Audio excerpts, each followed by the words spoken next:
What's going on, guys? Welcome to That Movie Guy. My name is Matt, and today I'm reviewing 12 Strong. 19 men attacked our country. The 12 of you will be the first ones to fight back. How do you love your family and leave them to go to war? I have 2 hours. I'll be really quick. Not a chance. Holding out is the only way I can guarantee you come back to me. War's gonna be over in like a 12 week. Strong stars Chris Hemsworth, Michael Shannon, and Michael Pena, and the movie takes place, I believe, 3 weeks after 9/11 happens. So a group of U.S. soldiers go to Afghanistan to help fight the Taliban. So walking into the film, I really didn't know what to expect with the movie because on one hand, this is a movie that has Michael Shannon and Chris Hemsworth teaming up together in, and it's also a war film. So that could be amazing. But on the other hand, it is a January film, and January is known for having a lot of bad movies. It's like the 1 month that you can always count on one bad movie coming out pretty much every single week. And then also, Chris Hemsworth hasn't chosen a lot of good movies. Yeah, he's in the Marvel films, but other than that, his career choices haven't been very good for him as far as quality films go. So, I literally had no expectations, but even though I had no expectations, walking out, I was disappointed with the film all around. Now, there are good things in this movie for sure, but, it's just not that good of a movie. It's very slow. And that's not always a bad thing when a movie is slow, as long as it can give you something to chew on and to digest while you watch the film. However, it gives you nothing really exciting. Yeah, there's a couple war scenes in the film, and they are decent, but it's nothing, exciting, compared to some of the other films you've seen, like Hacksaw Ridge. It doesn't make you, feel intense or anything. It doesn't put you on the edge of your seat with these, action scenes in the film.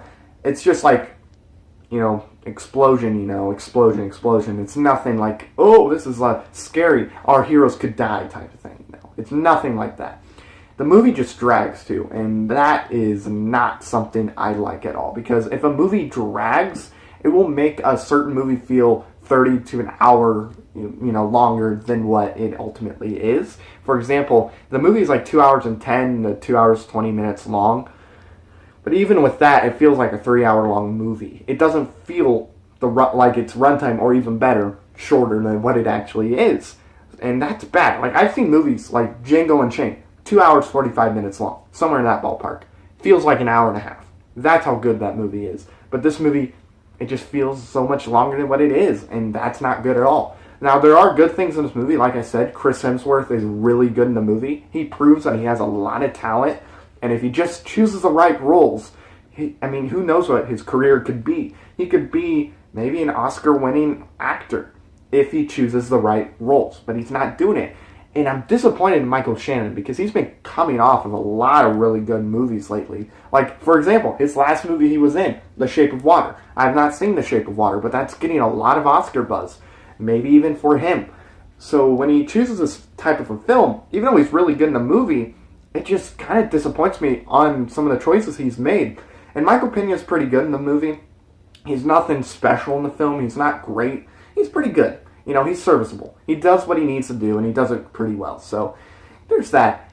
But also, Rob Riggle's in this movie. And if you know who Rob Riggle is, he's in Step Brothers, and he's also on Fox when they do the NFL pregame stuff. And he, does the predictions as far as who's going to win and stuff.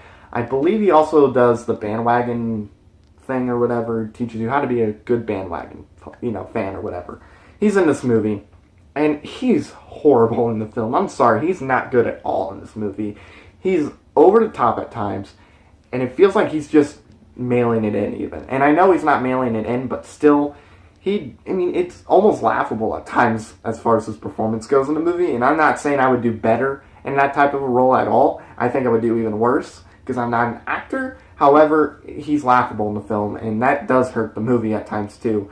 So yeah, in the end, 12 Strong is ultimately disappointing. It drags forever. It feels like it's 3 hours when it's really 2 hours 10, 2 hours 20 minutes long. Chris Hemsworth is really good in the movie, as is Michael Shannon, and Michael Pena is pretty good in the movie too. But ultimately, there's not a whole lot to offer. This is a movie I do not recommend you go see in theaters. Unfortunately, it is in the lower half of war films for sure. And it's not the worst film of the year. It's not going to be like top 10 worst, but it's definitely in the bottom half as far as what to expect to come out this year. So in the end, I'm going to give 12 Strong, I'm going to have to give it a 2 out of 5 stars. We're fighting with horsemen against tanks. The greatest weapon in history is this. There ain't no easy way out. If you die, that's a letter you and your wife are gonna wish you wrote. I made her a promise. I'm coming home. Have you seen 12 Strong? Are you planning on seeing 12 Strong? Comment below, let me know. Also, if you're new, click that subscribe button. Give this a like, because, you know, why not? You know, just do it, please. And also, comment below, let me know, what is your favorite war film? Thank you very much for watching. I've been Matt, and I will see you next time. Bye-bye.